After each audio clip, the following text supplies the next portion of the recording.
¿Quién hubiera pensado?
Muy buenas tardes a todas las personas que se están uniendo a esta charla. Hablemos sobre cómo prevenir el suicidio.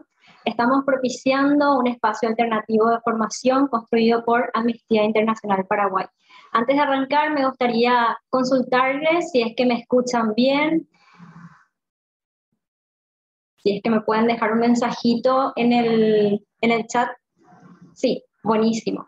Veo que algunas personas aún no están pudiendo conectarse al audio de la sala, por eso estaba volviendo a reenviar el mismo mensaje. Voy a estar escribiéndoles a las mismas personas para consultarles si es que tienen algún tipo de inconveniente, ¿sí? Bueno, me gustaría comentarles, primero que nada, como les mencioné, que este espacio es construido por Amnistía Internacional Paraguay. Amnistía Internacional comenzó con la indignación de un hombre que recurrió a su bolígrafo para escribir una carta a las autoridades portuguesas, quienes habían encarcelado a 2 estudiantes por brindar por la libertad en un restaurante. A partir de esa acción se formó Amnistía Internacional, que hoy en día cuenta con 10 millones de miembros, activistas y muchas personas simpatizantes más en casi todos los países y territorios que hacen campaña para poner fin a los graves abusos que se cometen contra los derechos humanos. A través de la unidad, del compromiso y la solidaridad internacional nos hemos convertido en la organización defensora de derechos humanos más grande del mundo. Me gustaría compartir con ustedes unas breves indicaciones respondiendo también a las preguntas que veo que nos están dejando en el chat. Primero, recordarles que este encuentro está siendo grabado. No se podrá acceder a la sala una vez iniciada la presentación del doctor Julio. Se tendrá una consideración para permitir el acceso hasta las 7:20 horas. En el chat agregaré un número de WhatsApp donde podrán comunicarse conmigo si es que tienen dificultades con el internet y si se desconectan de la sala para volver a admitirles. Se compartirá un enlace al finalizar la presentación del doctor Julio, donde podrán dejarnos sus datos para posteriormente enviarles vía correo electrónico sus certificados correspondientes. También las preguntas al doctor Julio se podrán hacer a través del chat y una vez culminada su presentación se irá respondiendo. De esta forma, damos inicio a la charla Hablemos sobre cómo prevenir el suicidio a cargo del doctor Julio Torales. Julio es doctor en medicina y cirugía, especialista en psiquiatría clínica y psiquiatría de la infancia y la adolescencia, máster en psicofarmacología. Se desempeña como profesor adjunto de psiquiatría y de psicología médica y como director de la Facultad de Ciencias Médicas de la Universidad Nacional de Asunción. Además, es investigador del primer nivel del Consejo Nacional de Ciencia y Tecnología. En el ámbito de los derechos humanos, ha integrado la Junta Directiva de la Coalición Latinoamericana para la Prevención de la Violencia Armada y, asimismo, ha integrado la Coordinación General de la Red contra toda forma de discriminación del Paraguay. Se unió a la sección paraguaya de Amnistía Internacional en el año 2002, donde ocupó los cargos de jefe de gabinete del despacho de la presidencia, presidente del Comité Permanente de Política en Derechos Humanos entre el 2003 y 2005, y presidente de la Junta Directiva Nacional de Amnistía Internacional Paraguay entre 2005 y 2009. En agosto de 2009, en la 29ª Asamblea Mundial de Amnistía Internacional, celebrada en Turquía, fue nombrado miembro de la Junta Directiva Internacional y director titular de Amnesty International Limited. En agosto de 2011, en la 30ª Asamblea Mundial de Amnistía Internacional, celebrado en Países Bajos, fue reelecto para el cargo. Por el periodo de mandato 2011 y 2015, su rol como miembro de la Junta Directiva Mundial se enfocó en resolución de conflictos, portafolio de género y diversidad y apoyo a la gobernanza mundial. En el periodo 2016 al 2020 se desempeñó como vicepresidente de la sección paraguaya y actualmente, para el periodo 2020 al 2024, se desempeña como tesorero. Muy buenas tardes, doctor Julio. Muy buenas tardes a todos y a todas. Gracias, Natalie, y gracias a todas las personas que se están conectando y que están acompañando esta charla tan importante, creo yo, por el tema en particular, que es hablar de la salud mental. Hoy tengo un doble rol, un rol de activista de la organización, de haber sido presidente, vicepresidente, tesorero de la sección actualmente, y un rol desde mi profesión de médico, especialista en psiquiatría y docente de la Universidad Nacional de Asunción, y ese es el rol que va a primar esta noche. Hoy vamos a hablar sobre cómo prevenir el suicidio y cómo nosotros y nosotras podemos cambiar la vida de la gente conociendo algunos detalles acerca de esta situación. Entonces, comienzo a presentar mi pantalla para iniciar esta presentación. Soy Julio Torales, profesor adjunto de Psiquiatría de la Universidad Nacional de Asunción e investigador del Consejo Nacional de Ciencia y Tecnología. Cuando hablamos del suicidio debemos pensar en dos vertientes.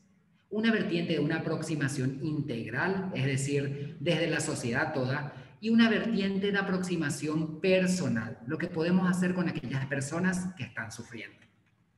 La conducta suicida, por un lado, y las consecuencias de esta en su entorno inmediato, por otro, son parte inherente de la conducta humana y la existencia misma del ser humano. La conducta suicida es una expresión de esa condición que tenemos todos y todas como seres humanos, como son el hambre, el agotamiento, el enamorarnos o el sentirnos deprimidos y deprimidas. Básicamente es parte de nuestra condición de seres humanos, como también lo es la enfermedad, otro tipo de enfermedades como la hipertensión arterial, como la diabetes y como otro tipo de enfermedades físicas. Muchas veces nos cuesta entender por qué una persona decide tomarse su propia vida, porque le tenemos todavía la salud mental en una esfera esotérica, peyorativa y difícil de tratar. Recordemos aquí que las enfermedades mentales son iguales que las enfermedades físicas y todas las enfermedades mentales se tratan, todas se diagnostican, la mayoría se curan y aquellas que no se curan se controlan, al igual que las enfermedades físicas. La hipertensión arterial, la presión alta no se cura, la diabetes tampoco se cura, la artritis reumatoidea tampoco se cura, pero muchas veces nosotros cuando una persona está con una condición de salud mental y por ejemplo está bajo tratamiento de por vida, la miramos de manera negativa, hablamos de que es una cuestión de falta de fuerza de voluntad o de debilidad mental y eso es incorrecto. Las enfermedades mentales, al igual que las enfermedades físicas, se sostienen en una vulnerabilidad genética, biológica, que cada uno de nosotros y nosotras tiene. Pero depende también de los factores psicológicos y de los factores de nuestra personalidad y del ambiente para poder expresarse y gatillarse. Con eso no digo que hay personalidades más fuertes que otras, hay personalidades más resilientes que otras. Son simplemente espectros distintos de nuestra compleja condición de ser humanos. Todas estas condiciones que hacen a la conducta humana, el hambre, el agotamiento, el enamorarnos, sentirnos deprimidos, la propia conducta suicida, son condiciones de las que nosotros no podemos escapar de manera voluntaria y requerimos ayuda para poder hacer frente. El fenómeno de la conducta suicida es multifactorial.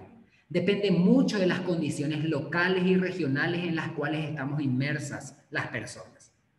Por lo tanto, las estrategias de prevención deben considerar todos los aspectos que hacen a nuestro entorno y adaptarse a la realidad sociocultural. No es lo mismo que trabajar con una persona que quiere suicidarse en un país como el nuestro, en Paraguay, con una persona que quiere cometer suicidio y que vive en Copenhague, capital de Dinamarca, porque el contexto sociocultural es muy distinto y la visión que se tiene también sobre la conducta suicida es muy distinta, porque influye ahí la educación e influye también las condiciones culturales de los pueblos. Una persona que tiene un riesgo suicida debe entenderse siempre como una situación de emergencia, de urgencia en la medicina y que requiere un acercamiento intensivo con el fin de ganar tiempo que nos permita a los profesionales de la salud reevaluar el curso del pensamiento de esa persona, sus emociones, que le dé espacio para un cambio cognitivo, para un cambio conductual, ayudándole así a reducir esa desesperanza que tienen las personas que van o que están decidiendo acabar con su vida. Lo que nosotros queremos así hacer es ayudarles a cambiar la perspectiva de que el suicidio sería la solución para las problemáticas que está sufriendo.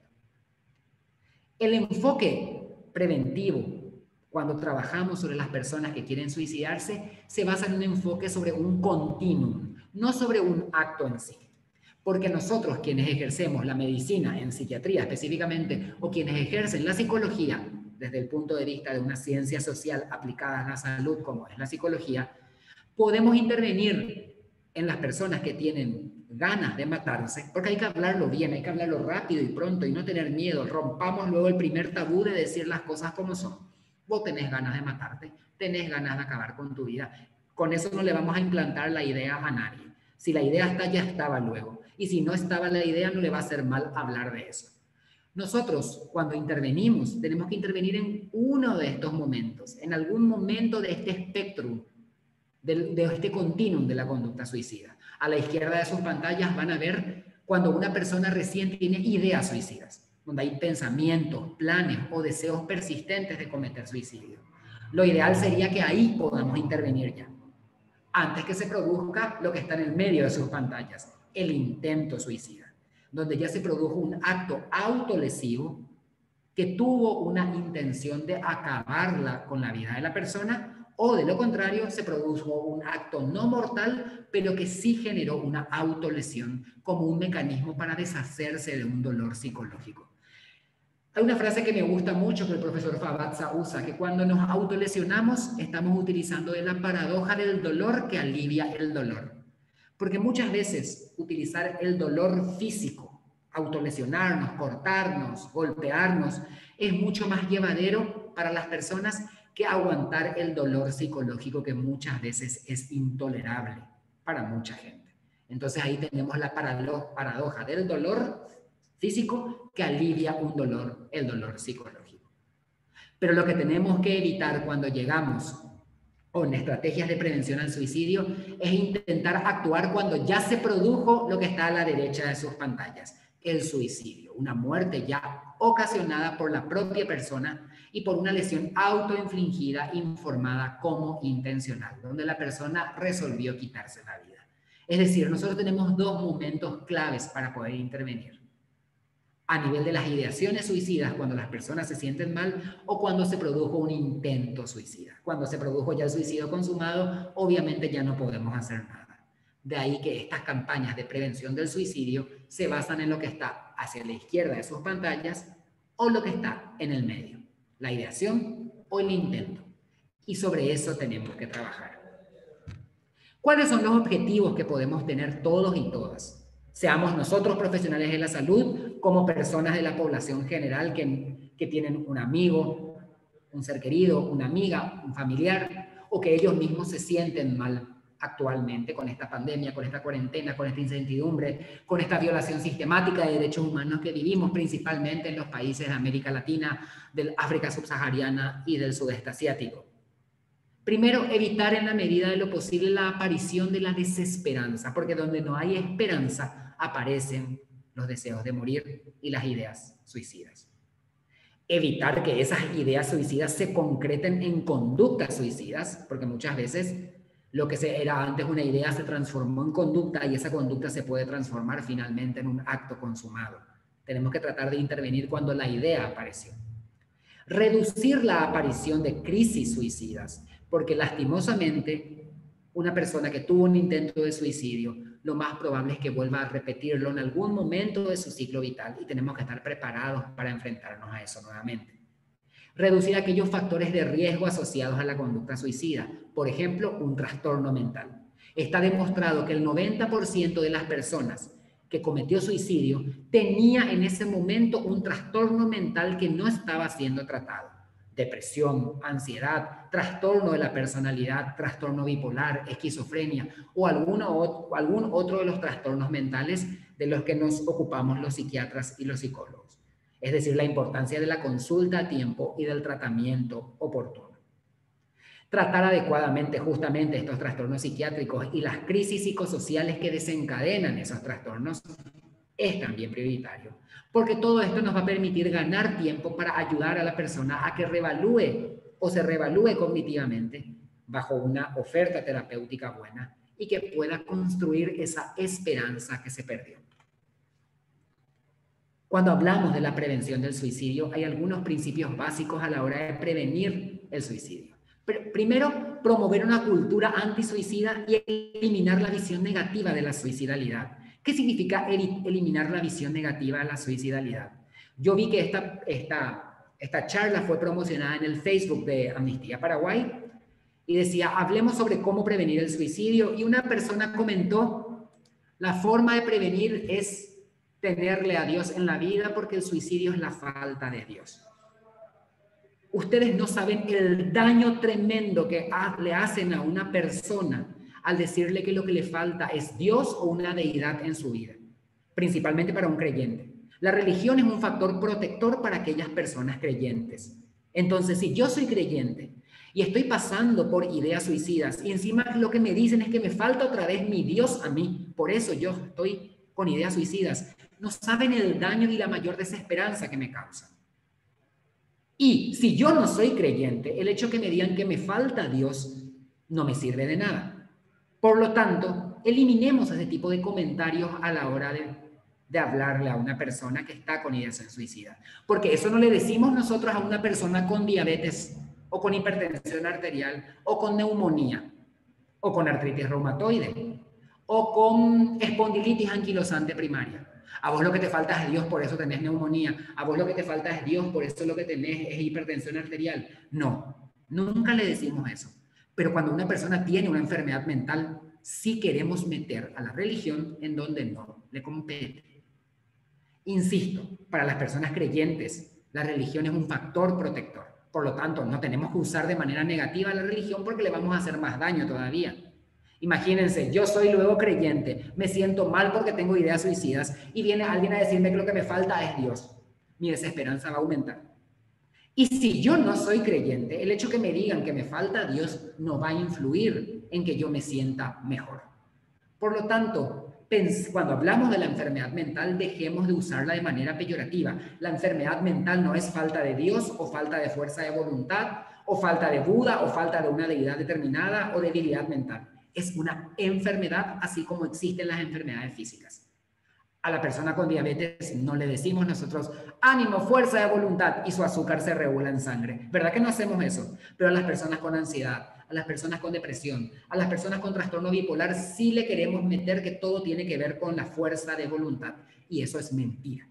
La actitud positiva hacia una enfermedad, claro que es útil, pero no depende de la voluntad curarse de una enfermedad, ya sea física o mental. Recordemos siempre eso.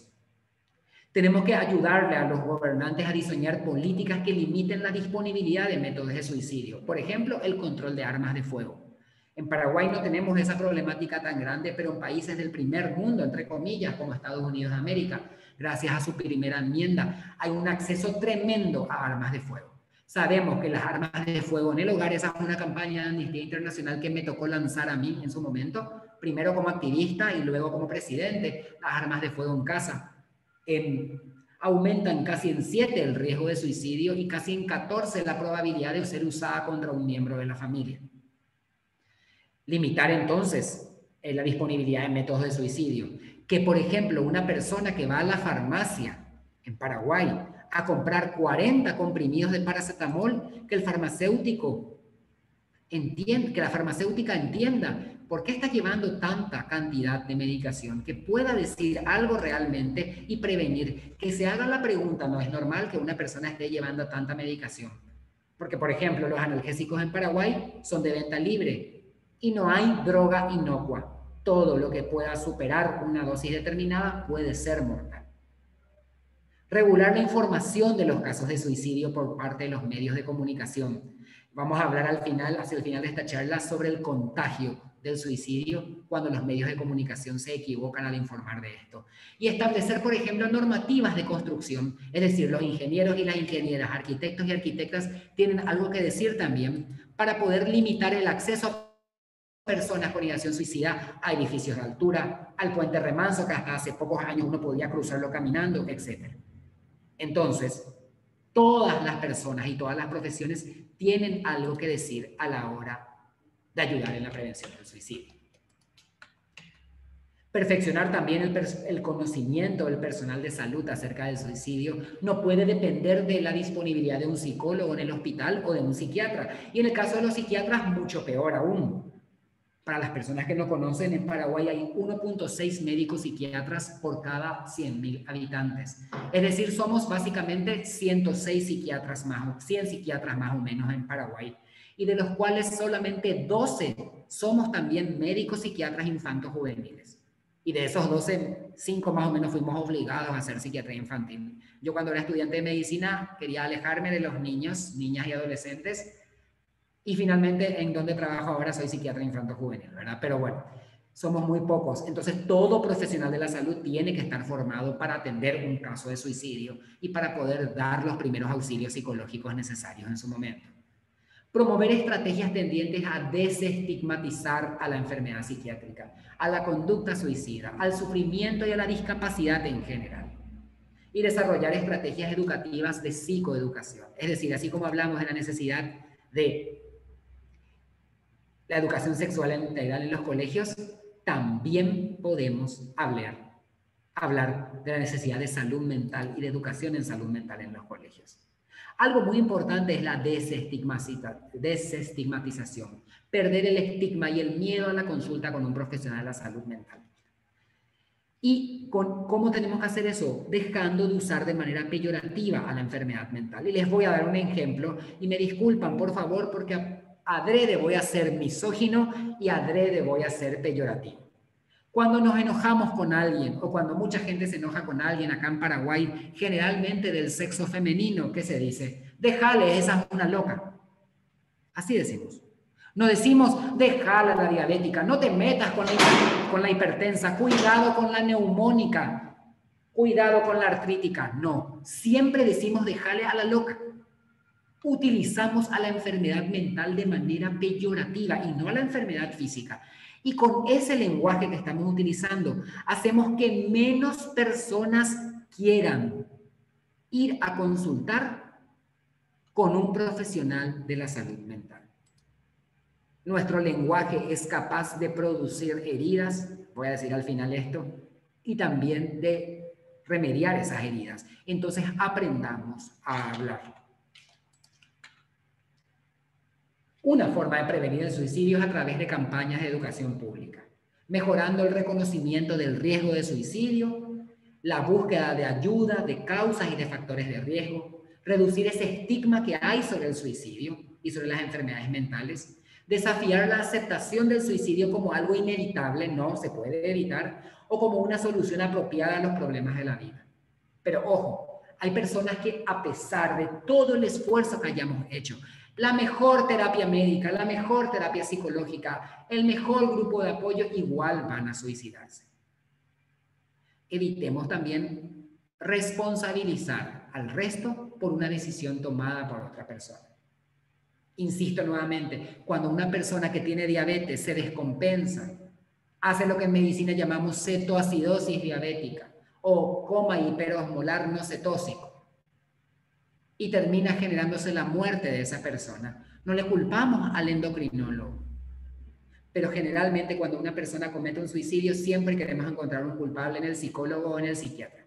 Y esa es una forma que nuevamente estamos estigmatizando a la salud mental, como si fuera de que porque hay veces que a pesar de todo el esfuerzo no se va a poder hacer nada. Lo importante es intentar de que la mayoría de los suicidios puede prevenirse. Esta es una última campaña que hicimos desde la Cátedra de Psiquiatría que sirve al Hospital de Clínicas en la Universidad Nacional de Asunción. Recordamos que cada 40 segundos una persona se quita la vida a nivel mundial.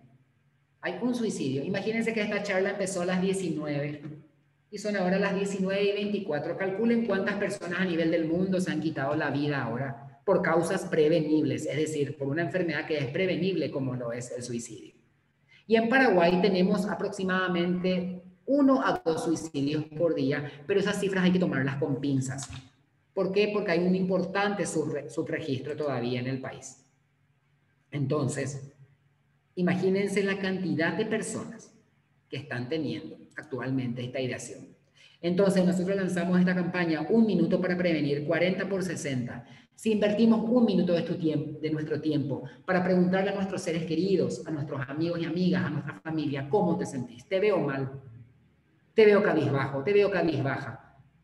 Cada vez te encerrás más, no disfrutas como antes, estás muy irritable, muy irascible, contestas todo mal, disminuiste el rendimiento laboral, tu rendimiento académico.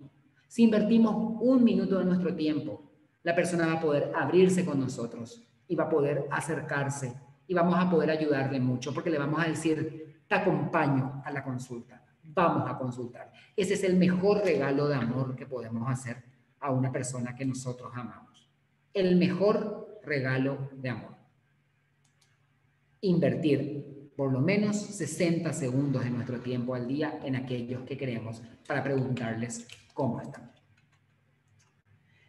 Deben haber programas específicos para niñez y para adolescencia, porque esto aumenta el conocimiento y mejora la actitud hacia la enfermedad mental y hacia el suicidio, porque esto ayuda a disminuir las tasas de suicidios en población adolescente. Y mucha gente dirá, hay niños que se deprimen, hay muchos niños que se deprimen.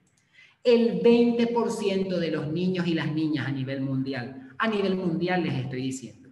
Eso implica 1 de cada 5 niños, niñas y adolescentes en todo el mundo tiene un trastorno mental lo suficientemente grave como para requerir tratamiento. Pero lastimosamente solo el 75% de esos niños y niñas adolescentes accede a servicios de atención en salud mental. Por 2 motivos. Nuevamente, porque somos pocos los psiquiatras infantos juveniles o los psicólogos infantiles, por un lado, pero el principal motivo es por el estigma y el tabú de papás y mamás que dicen, ¿cómo mi hijo se va a deprimir? ¿Cómo mi hija va a tener ansiedad? No le voy a llevar a consulta. Esa es una enfermedad de ricos. Esa es una enfermedad de gente que no se puede enfermar de otra cosa. Lastimosamente, el suicidio y las enfermedades mentales son enfermedades muy democráticas y aparecen en todos los niveles económicos. Entonces, tengamos en cuenta eso. Cuando hablamos de la prevención secundaria, la prevención primaria era para la población general. La secundaria es reconocer a aquellas personas que están en riesgo de cometer suicidio y enfocarnos en ellas. Por ejemplo, pacientes con enfermedad psiquiátrica, es decir, pacientes que tienen depresión, personas con trastorno de pánico, personas que son adictas a alcohol, a otras drogas. Yo soy muy liberal con este aspecto, pero como médico siempre tengo que insistir que este es un problema de salud pública. Las adicciones son un problema de salud pública y tenemos que brindarles estrategias a aquellas personas que se sienten gobernadas, que se sienten obligadas a hacer algo de lo que no pueden liberarse, que es, por ejemplo, una adicción, esquizofrenia o cualquier otro trastorno mental.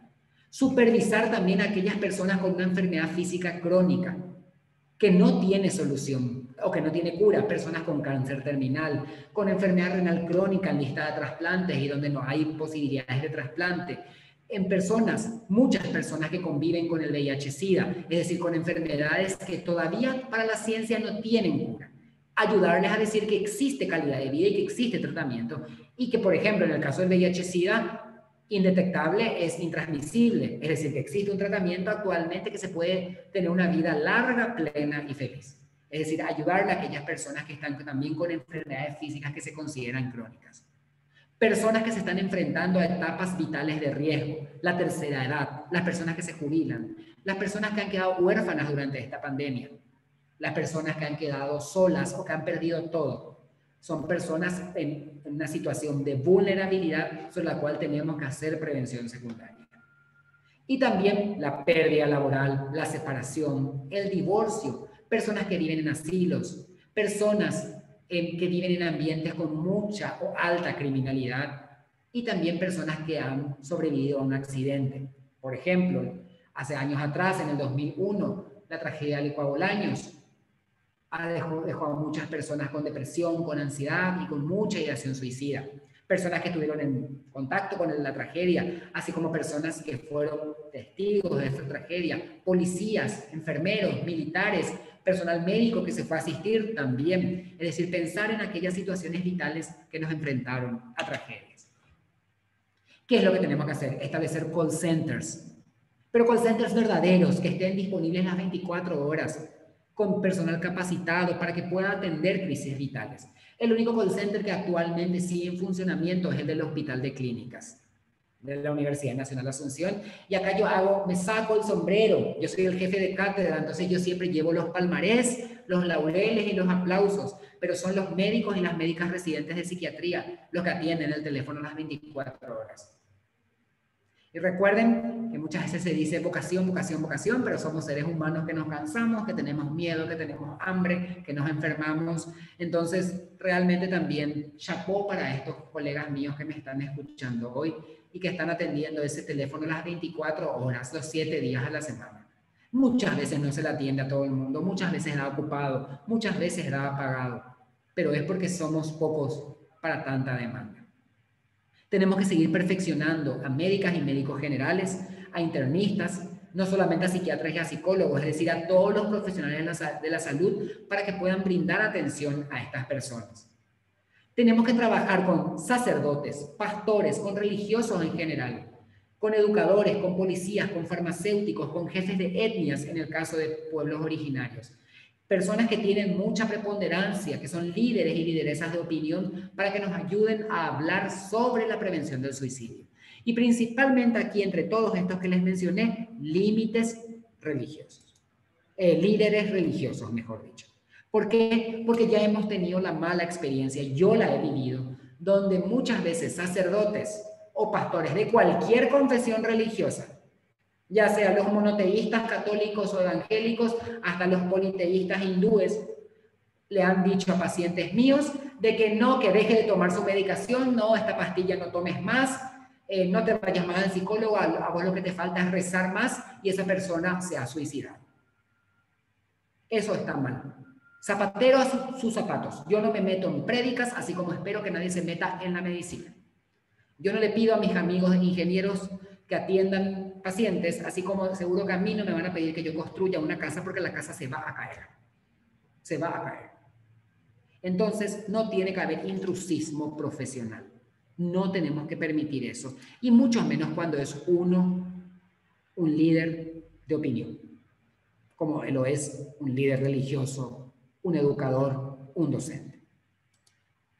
Tenemos que establecer establecimientos de intervención en crisis, tanto ambulatorios como hospitalarios. ¿Qué significa eso? Actualmente tenemos solamente 2 lugares públicos bien hechos que reciben internación de pacientes y son concentrados en el departamento central, en Paraguay. El Hospital Psiquiátrico de Asunción y el Hospital de Clínicas que sirve a la Universidad Nacional de Asunción. El Hospital de Clínicas es un hospital general, pero toda cabecera departamental del país y los hospitales regionales tendrían que tener unidades para poder ingresar y admitir a personas que están en una crisis para poder brindarle la atención correspondiente y que el acceso a la salud sea realmente universal. Tienen que haber entonces centros de atención y de tratamiento psiquiátrico, tanto para la consulta externa por un lado, como para la internación.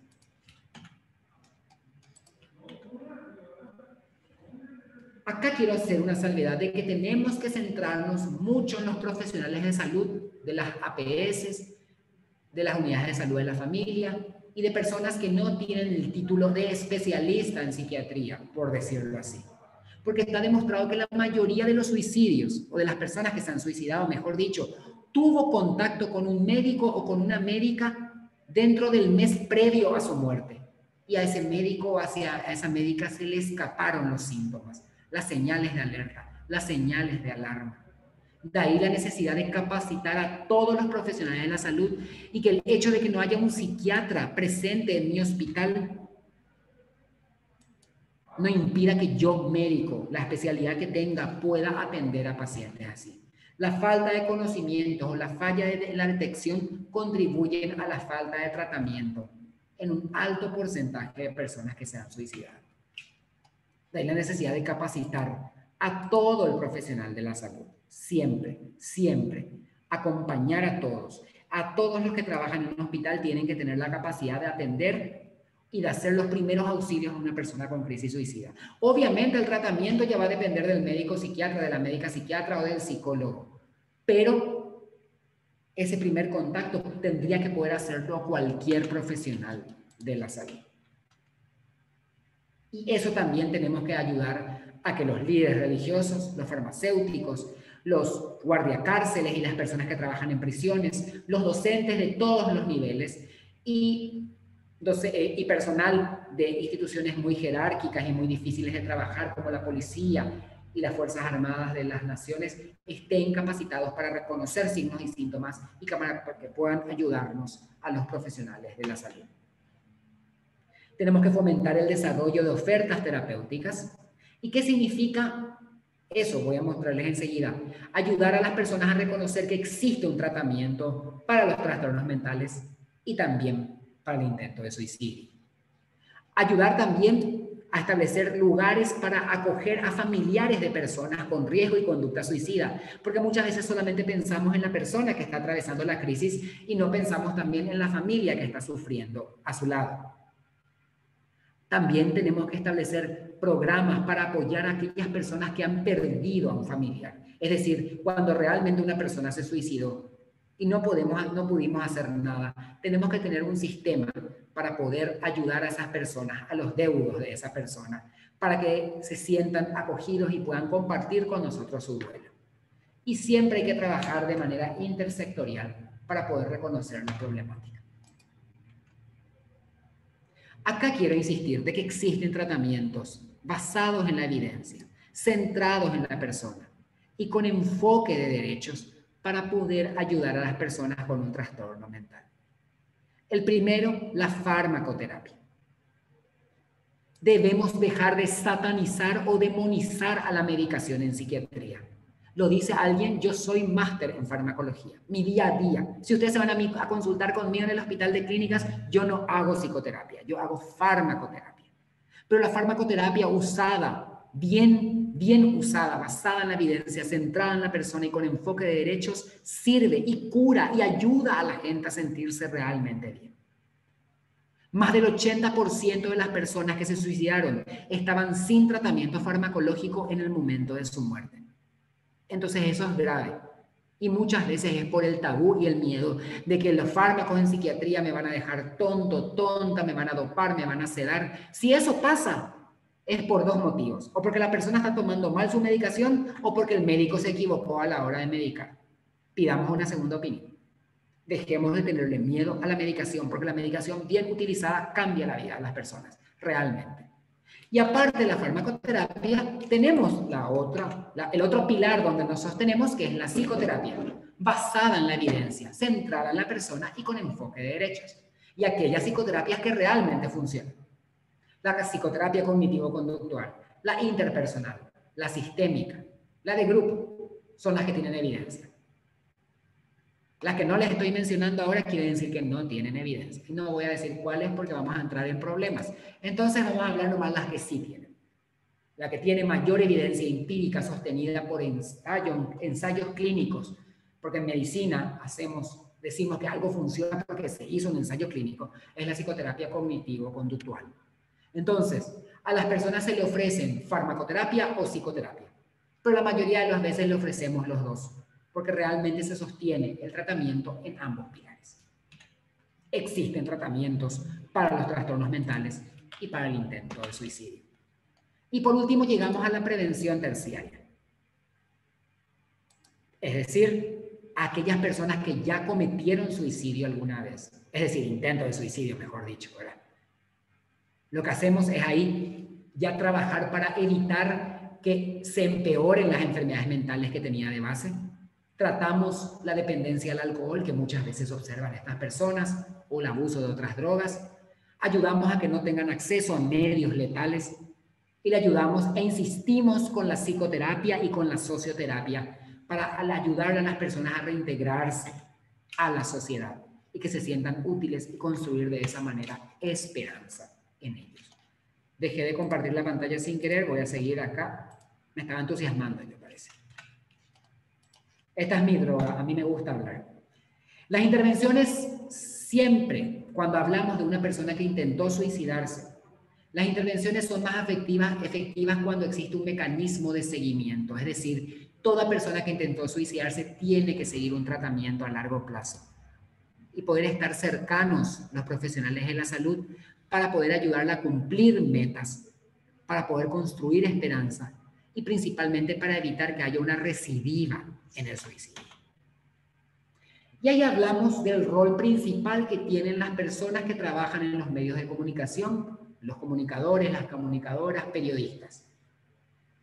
¿Puede la difusión acerca de noticias de suicidio generar comportamientos de imitación en otras personas? En corto podemos afirmar que sí. El sociólogo francés Émile Durkheim afirmó en 1897, imagínense, no estoy hablando de 1987, estoy hablando de 1897, que ningún hecho era más transmisible por contagio que el suicidio. Y ustedes me dirían, ¿pero cómo? El contagio se da en caso de infecciones, en caso de enfermedades transmisibles. El COVID se contagia, la influenza se contagia. Se contagia la varicela, se contagia la neumonía, enfermedades infecciosas se contagian. Las enfermedades crónicas no transmisibles no se contagian. El suicidio se contagia. Se contagia cuando los medios de comunicación se equivocan a la hora de informar sobre el suicidio. ¿Y cómo podemos explicar esa situación? Creo que alguien ya mencionó hace rato en el chat el efecto Werther. Y con estos tres personajes que les presento aquí. A la izquierda de sus pantallas le tenemos a Shakespeare. Shakespeare escribió en 1630 y algo su obra cumbre, Romeo y Julieta, el arquetipo de amor adolescente, donde los protagonistas de esta obra terminaban por suicidarse. Shakespeare no esperó de que luego de que su obra haya sido viralizado, en ese momento no existía la palabra viral, ¿verdad? Estábamos en la Edad Media, pero después de que su obra haya sido cumbre en los teatros de toda Europa, muchas personas o muchos adolescentes imitaron esas conductas del suicidio de Romeo y de Julieta. Bueno, fue una casualidad, dijo la gente. Años después, o siglos después, un siglo después más o menos, aparece este otro fantástico hombre, Goethe, poeta alemán, que escribe un libro que se llamó Las penas del joven Werther. Tampoco Goethe se esperaba de que primero su obra sea un éxito, y segundo que varios varones europeos empiecen a copiar no solamente la forma que hablaba, la forma que se vestía, lo llamativo que era este Werther, sino que también le imitaban en su destino. Como ustedes, no quiero spoilerles el libro, pero les voy a tener que spoilear, Werther se suicida. Muchos varones europeos terminaron suicidándose. Y ahí este fenómeno de conducta imitativa recibió entonces el efecto Werther. Para ser justo, tendría que haberse llamado efecto Romeo y Julieta o efecto Shakespeare, porque con él ya se vio eso. Pero bueno, se decidió en su momento que se llame efecto Werther. Y la última vez que se vio brutalmente, es decir, con muchos casos, porque este efecto siempre se produce en todas las sociedades, pero cuando hubo muchos casos fue en 1992, cuando este gran cantante terminó quitándose la vida a los 27 años de edad. Kurt Cobain, vocalista del grupo Nirvana, para la gente que le gusta el rock, ¿verdad? Él se suicidó y hubo una escalada de intentos de suicidio y de suicidios consumados, principalmente en Estados Unidos de América. Obviamente, sería muy simplista afirmar que la sola exposición a una noticia sobre suicidio generaría un contagio y conductas imitativas en otras personas. Eso es muy simplista. Pero, sin embargo, más allá de lo literario, de la ficción, los estudios epidemiológicos revelan que una noticia muy publicitada sobre un suicidio de una persona corriente, común y corriente, no solamente de una celebridad o de un personaje ficticio, puede ser un detonante importante de otros suicidios. Hay sólida evidencia científica que si uno publicita demasiado una noticia sobre un suicidio, van a haber conductas imitativas en la sociedad. Ahí le dejo algunos autores. Nepon, Gould, Choval, Toussignac, Norris, Appleby, han sido médicos, han sido psicólogos y psiquiatras que hablaron de esto. ¿Y por qué me estoy basando en eso? Porque básicamente hubo una serie de elementos que sucedieron en Paraguay. Era el 4 de enero más o menos del año 2018, cuando en la portada del Diario Popular, ¿conocen ese diario? Me imagino que lo conocen, ¿verdad? Se caracteriza por ser misógino, ¿verdad? Bastante llamativo en la forma que escribe. En la portada del Diario Popular se mostró el suicidio de 2 jóvenes adolescentes, de un niño y de una niña, con morbosidad, con fotos a todo color, con detalles de cómo era la soga, de cómo fue la soga, cuántos nudos se hizo. Ustedes no saben la cantidad de llamadas telefónicas y de intentos de suicidio que aparecieron en los hospitales, principalmente en los hospitales que hacemos psiquiatría y psiquiatría infanto-juvenil en los días siguientes.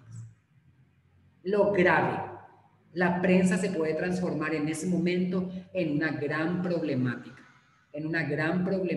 para la salud pública. Con eso no estoy diciendo de que los medios de comunicación no tienen que hablar sobre el suicidio, pero lo que no tienen que hacer los periodistas es explicar simplistamente el suicidio, dar una explicación romántica sobre el suicidio, sobre exponer mediáticamente a las personas, ser morbosos a la hora de forma de comunicar la noticia, con detalles excesivos o fotografías de la persona que falleció. Lo que sí pueden hacer los medios de comunicación es contar, bueno, ayer se produjo el suicidio de 2 adolescentes. El suicidio puede prevenirse. Aquí se puede consultar, aquí se puede llamar. Estas son las señales de alerta. ¿Cuáles son los signos de alarma? ¿Cómo podemos acercarnos a una persona con intención suicida? Los medios de comunicación tienen un rol protagónico. Y nosotros también. No le hacemos bien a nadie compartiendo noticias sobre suicidio en nuestras redes sociales. Porque finalmente vamos a generar el efecto Werther en las personas. Entonces, los medios de comunicación tienen que ser nuestros aliados a la hora de prevenir el suicidio, pero esa prevención tiene que venir desde la proactividad y desde lograr que la noticia se comunique bien. Esto que les estuve hablando recién sobre el efecto Werther, el contagio del suicidio en los medios de comunicación, está publicado aquí en Ciencia del Sur. Ustedes si entran a la página de cienciasdelsur.com van a encontrar esto. Escribí ese artículo yo con otro colega mío que es el doctor Osvaldo Melgarejo. Está abierto a críticas, ya es viejito porque ahí dice el 3 de enero de 2018 fue que el Diario Popular publicó eso en su tapa. Y nosotros publicamos este artículo el 6 de enero en respuesta a esa tapa, ¿verdad?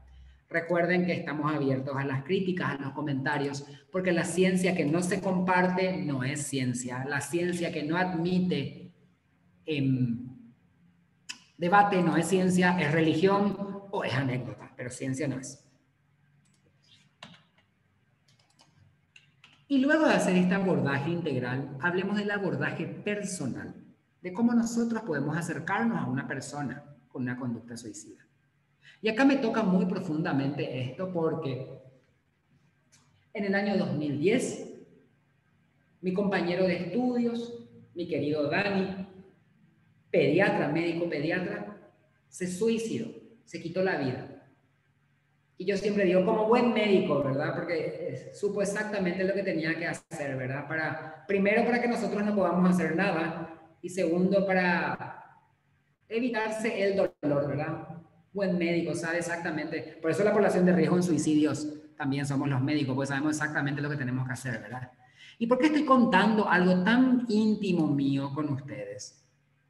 Porque el suicidio no es una crisis suicida o una persona que puede suicidarse puede estar muy cerca de nosotros. Imagínense yo en ese momento era jefe de médicos residentes de psiquiatría. Nombre, medalla de oro de la Universidad Nacional de Asunción como médico, jefe de médicos residentes de psiquiatría y un muy buen amigo terminó suicidándose. Me comí los signos de alarma. No me di cuenta o no me quise dar cuenta. Él era luego así. Dani siempre es Argel. Entonces, nunca demos por sentado que alguien está bien de verdad.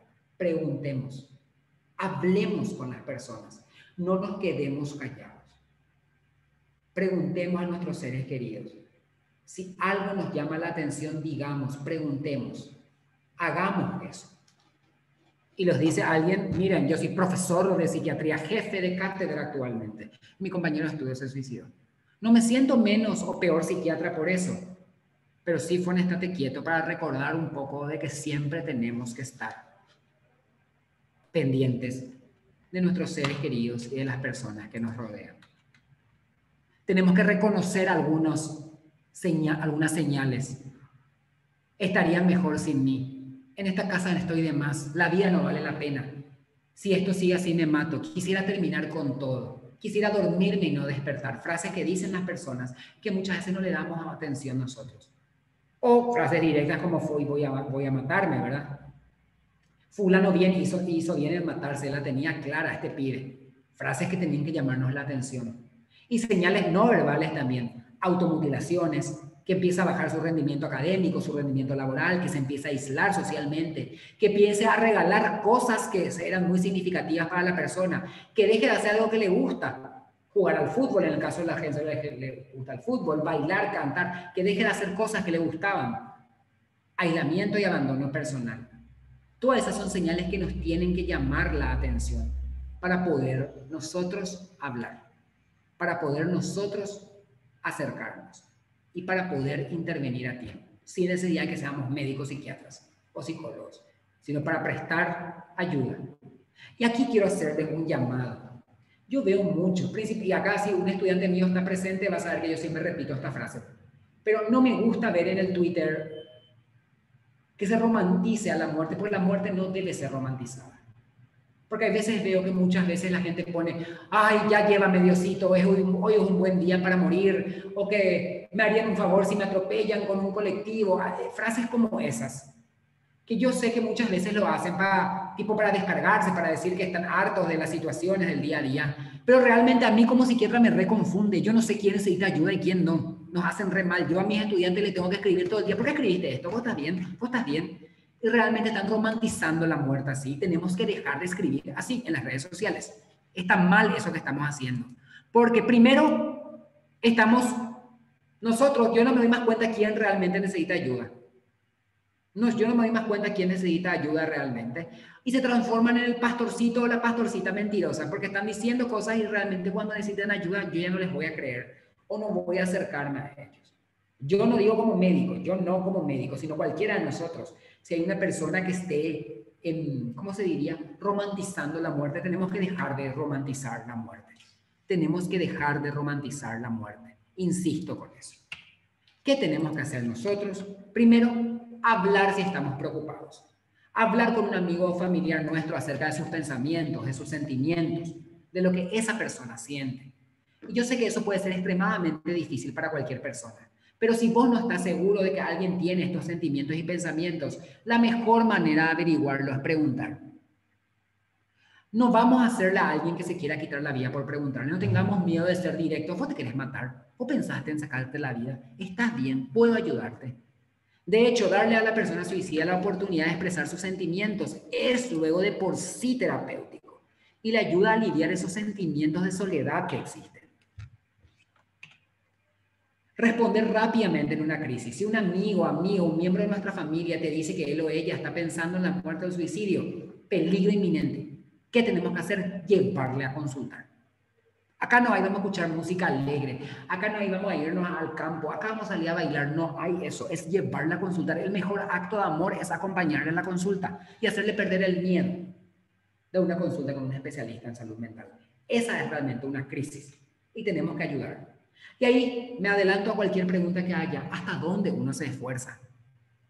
Hay gente que no te hace caso a pesar de que uno se esfuerce. Uno se esfuerza hasta donde uno se agota también. Recuerden eso y no tengan miedo. Mucho le insistí, no quiere consultar y bueno, no podés hacer nada. Hay veces que tenemos que aprender a perder también. Y recuerden, los aéreos muertos no salvan vidas. ¿Qué significa eso? Que si estamos cansados tenemos que parar. Pero la mayoría de las veces vamos a convencerle a la persona. El agua rompe la roca. El agua es como Amnistía Internacional. Rompe la roca más que por fuerza, por insistencia. Entonces no nos cansemos, al menos tan rápidamente. Y ofrezcamos ayuda. No vamos a asumir la responsabilidad nosotros de hacer que alguien se sienta bien porque no es nuestro rol. Pero vamos a ayudarla a irse a la consulta para que un profesional le ayude. Para que le ayude a mejorar. Para que le dé una opción de tratamiento, para que esa persona se sienta bien. Ofrezcamos ayuda y apoyo. Hay muchos desafíos y obstáculos que existen, que tenemos que vencer y voy cerrando esta charla. Primero el estigma asociado a la enfermedad mental, todo lo que varias veces les mencioné durante esta pequeña conferencia. Dejemos de ser peyorativos a la hora de hablar de salud mental. Dejemos de decir que es una falta de Dios, que es una falta de tal cosa, que es una debilidad mental. Es una enfermedad y como tal debe tratarse.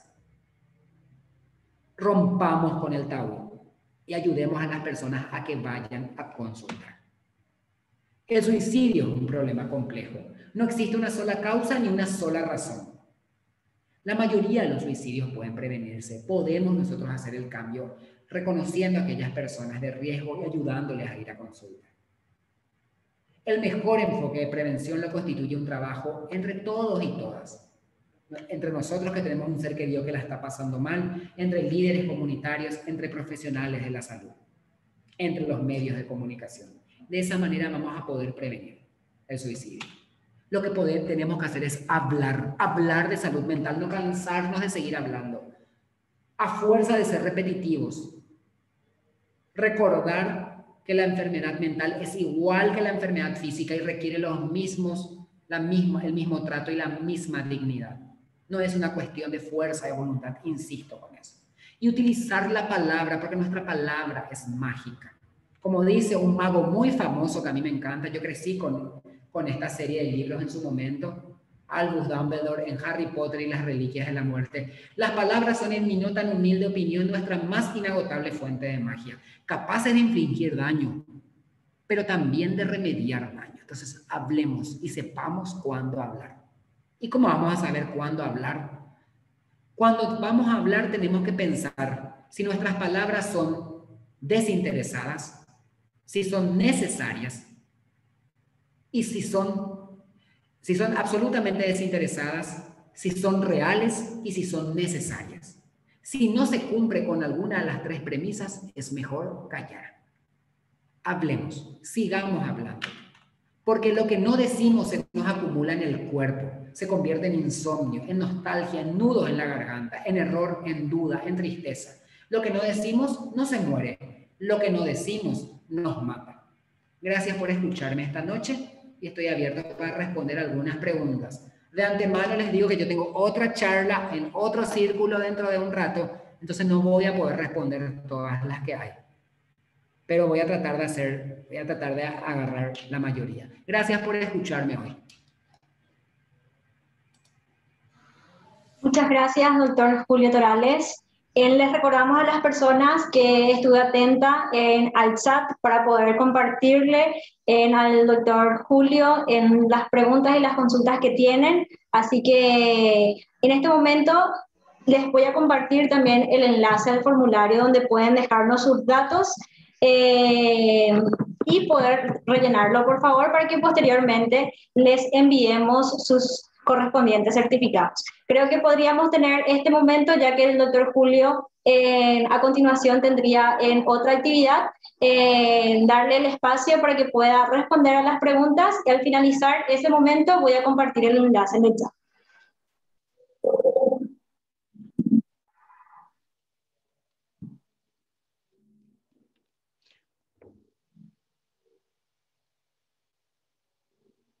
Acá ya hay algunas preguntas que me mandaron. Dice, bueno, esta es una pregunta muy directa, ¿verdad? Una recomendación sobre un profesional psiquiátrico que me ayude a una evaluación cognitiva con mi hija adolescente que tiene un trastorno límite. Te recomiendo el Hospital de Clínicas. Nuestro departamento de psiquiatría de la infancia es muy bueno. Les voy a dejar en el chat el número telefónico 0992-782-394. Esta no es la línea de urgencias. Esta es la línea para llamar por teléfono de lunes a viernes a la mañana para agendarse con un profesional. Las consultas se hacen por telepsiquiatría todavía. En caso necesario se le hace venir a la persona si es una urgencia. Uno llama a ese teléfono y se agenda, tanto para psiquiatría de adultos como psiquiatría infanto-juvenil. Si el teléfono está ocupado o parece que nadie atiende, favor insista. Esto no es para la urgencia, es para agendar una consulta. Se hace el agendamiento durante las mañanas. Y ahí cualquiera de los médicos y las médicas del Departamento de Psiquiatría Infantil está capacitado para ayudarles. La segunda pregunta es ¿cuál sería el número de contacto para urgencias? Que es el que atiende 24 horas. Y así voy a poner 24 horas en el chat. Recuerden, 24 horas a veces parece que no se atiende, a veces insistan. Lo que pasa es que piensen, 100 psiquiatras para 7 millones de habitantes, los 100 no estamos en clínicas, ¿verdad? Están entre 3 a 4 por guardia, entonces hay veces que están atendiendo pacientes en la urgencia y si no se les atiende, por favor, no se sientan mal, ¿verdad?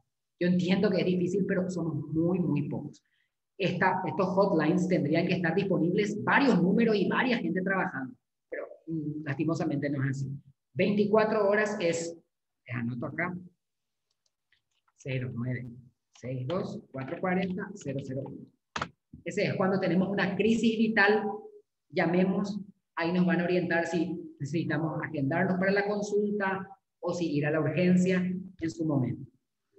Pero recuerden, les insisto mucho porque después me escriben al Twitter y me dicen, nadie me atendió, yo necesitaba ayuda y realmente a veces no podemos. Bueno, realmente no podemos nomás, somos realmente muy pocos profesionales de psiquiatría luego, y más otra vez en la cátedra de psiquiatría del hospital, ¿verdad? Porque no estamos todos juntos de guardia.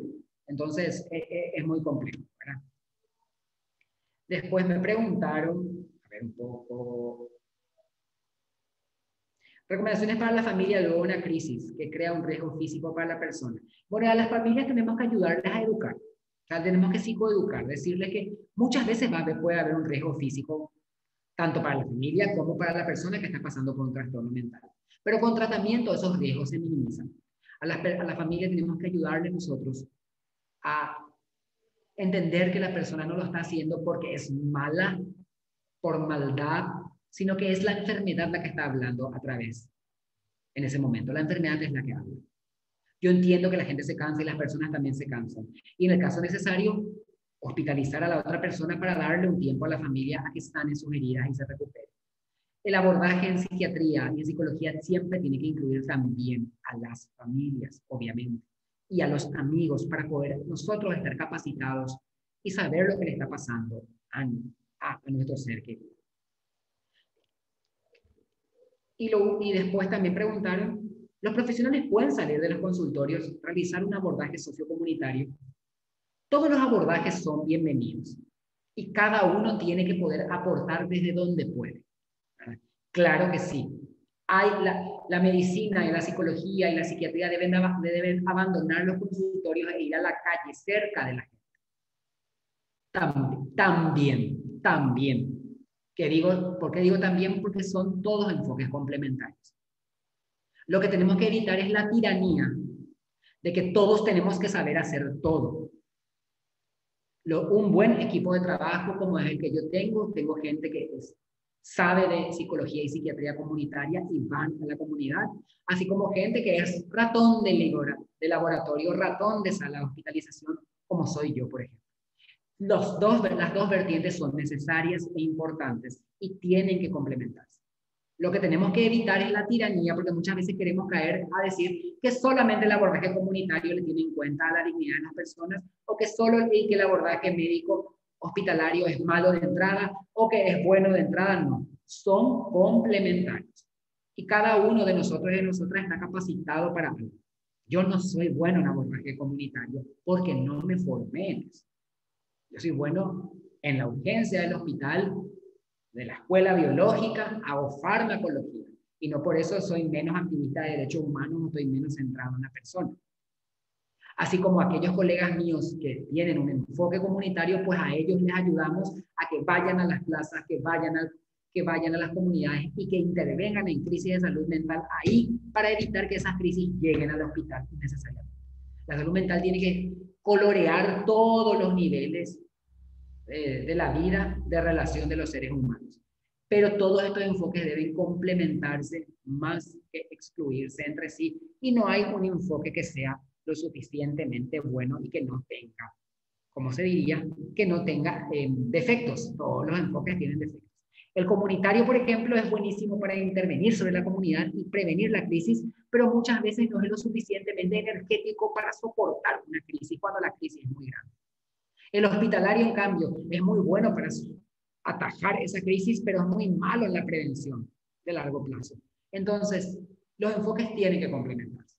No son para nada excluyentes. Y lo que nosotros, los profesionales que hacemos, medicina y psicología, lo que tenemos que hacer es, primero, reconocer el valor de todos los enfoques, por un lado. Y segundo, no hacer intrusismo profesional y no intentar saber todo de todo.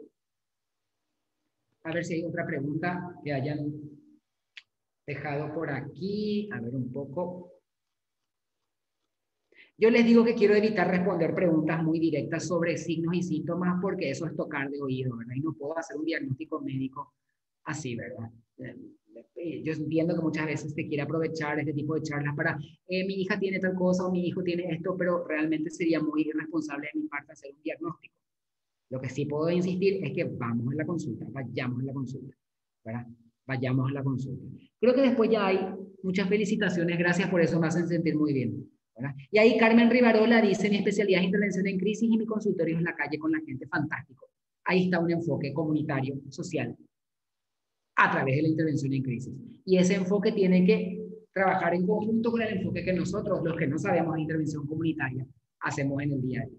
Todos y todas tenemos algo que decir a la hora de prevenir en salud mental. Bueno, entonces me parece, voy a volver a repetir acá, porque piden 0992-782-394, es para agendamiento. De lunes a viernes de mañana se llama, para agendarse para la teleconsulta. Y las urgencias, o la contención de urgencias, es el 0962-440-001. Recordar que ahí le pueden decir, no, esta es una urgencia que requiere de presencialidad y se les va a ir a ir al hospital. Hay casos que no se van a poder manejar por teléfono y van a necesitar de presencia física. Entonces, bueno, le agradezco yo siempre digo que tengo dos alma maters, ¿verdad? Mi alma mater académica y mi alma mater activista, ¿verdad? Mi alma mater académico es la una y mi alma mater activista es Amnistía. Yo creo que elegí psiquiatría luego por mi rol como activista de derechos humanos, porque yo empecé en la organización en el 2002, cuando yo estaba en tercer curso de la carrera de medicina. Y la pregunta que se nos hizo ese año fue si la muerte dolía. Y dijimos, depende, no nos duele. ¿Cómo va a doler? La pena de muerte no puede doler. Me acuerdo que fue un comentario que se hizo en mi curso. Y ahí yo empecé a estudiar un poco más sobre pena de muerte. Imagínense lo que leí. Y llegué a Amnistía en su momento, ¿verdad? Le conocí a Rosalía Vega, que era cuando eso la gerente de acción, ¿verdad? Empezamos juntos más o menos en la oficina en ese entonces. Con eso no le digo que no soy tan grande, Gina, ¿verdad? Empecé chiquito nomás en la organización, ¿verdad? Entonces, le agradezco a mi otra alma mater que me haya podido permitir hoy hablar con ustedes, de seguir hablando de salud mental, de perderle miedo a la salud mental y seguir hablando de esto, porque finalmente es algo que no se habla mucho, que tiene mucho estigma, y nuestro sistema de salud mental todavía sigue siendo muy precario en el país. Entonces, hablar de salud es hablar de derechos humanos, y tenemos que tener la posibilidad de seguir haciéndolo siempre, por un acceso universal, gratuito, accesible y asequible para todas las personas. Siempre, como digo, centrado en la evidencia y con enfoque de derechos. A eso es lo que luchamos. Gracias por escucharme todos y todas hoy. Gracias, Natalie, por moderar esta reunión. Y bueno, me comprometo cuando quieran para seguir hablando de salud mental. Tal vez algún día podamos hablar sobre depresión, sobre ansiedad, en niños, en niñas, en población adulta. Ya Natalie y el equipo de activismo de la oficina van a organizar seguro algo más adelante para seguir teniendo un espacio de encuentro entre todos y todas. Les mando un abrazo a cada uno, a cada una, y sigamos cuidándonos. La mejor vacuna es la que te toca, no olviden eso. Chao, chiques. Muchas gracias, doctor Julio Torales. Les recordamos también a todas las personas que estén atentas a nuestras plataformas de redes sociales, donde estaremos realizando y compartiendo las próximas convocatorias de nuestras charlas, nuestros espacios de formación, y cualquier duda, consulta, no duden en comunicarse. Pueden escribirnos también en nuestras plataformas de redes sociales o al número que le compartí en el chat. También estén atentas y atentos a los próximos días. Estaremos enviando los certificados, así que espero que hayan completado el formulario de registros de sus datos. Si es que tienen inconvenientes, yo me voy a quedar un momento más en la sala para poder evacuar cualquier duda que tengan ustedes, y si es que también no les funciona el link. Voy a estar súper atenta aquí unos minutos más y cualquier cosa me pueden escribir en el chat, ¿sí? Voy a volver a enviar el link si es que a algunas personas se les perdió y no pudieron todavía completar el registro. Así que muchísimas gracias a todas las personas y nos vemos en un próximo encuentro.